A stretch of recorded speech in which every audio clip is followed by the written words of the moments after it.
حضور 5 دن سے نہیں کھائی. اور میں بیٹے چپ کر, ہمارا دنیا سے کیا تعلق, ایک پل رہ گیا ہے, بس اللہ پھر جنت کی ساری نعمتیں عطا فرما.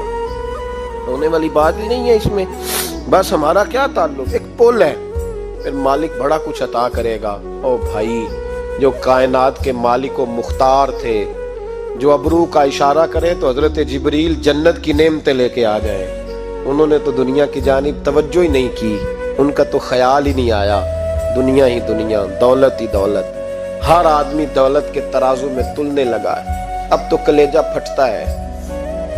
اب تو لوگ پوچھتے ہیں, اور میں کبھی کبھی بڑا مجبور ہوتا ہوں, آزمائش میں آ جاتا ہوں. لوگ کہتے ہیں جناب آپ سے کچھ قرآن کی آیات سننی ہے, آپ کتنے پیسے لیں گے؟ کچھ حدیثیں سننی ہیں, کیا اس کا معاوضہ ہوگا؟ آپ سے اس نبی کا نام سننا ہے جس کا آپ کھاتے ہیں, جس کے نام پر آپ نے عزتیں لی ہیں, ان کا نام سننا ہے. آپ کا ریٹ کتنا ہے؟ آپ کتنے میں بیچیں گے؟ وہ نعت جو غذا ہے وہ کتنے میں بکے گی؟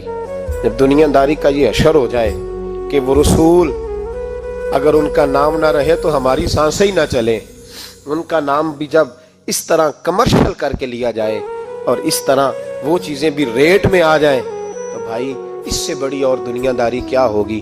میرے رسول کریم سید عالم نور مجسم صلی اللہ علیہ وسلم نے اس دنیا کو محبوب نہیں رکھا, کاری نہیں بنایا, ماحول ہی نہیں بنایا.